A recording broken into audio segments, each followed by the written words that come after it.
সরিটা আজ নিজেই বলছি, কারণ অন্যের অবহেলার কারণে নিজেকে অনেক কষ্ট দিয়েছি।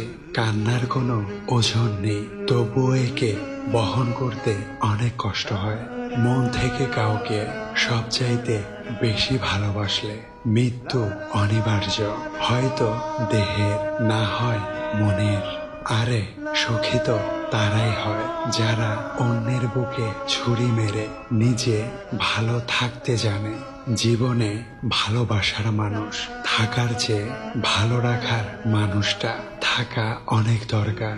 একা থাকার কষ্টটা একমাত্র সেই মানুষটাই বোঝে যে এক বুক ভালোবাসা দিয়েও বিনিময়ে শুধু অবহেলাই পেয়েছে। কাউকে আঘাত করার আগে একটু ভেবে নিও, তুমি আঘাত পেলে কেমন লাগে। মনে রেখো, কাউকে কাঁদিয়ে কেউ বেশি দিন সুখে থাকতে পারে না। তুমি যদি কখনো কাউকে ভালোবাসো, তাহলে তাকে মন প্রাণ উজাড় করে ভালোবাসো।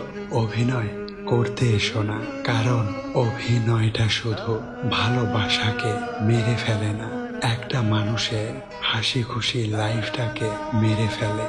যদি কারো হাত ধরতে হয়, তাহলে সারা জীবনের জন্য ধরো।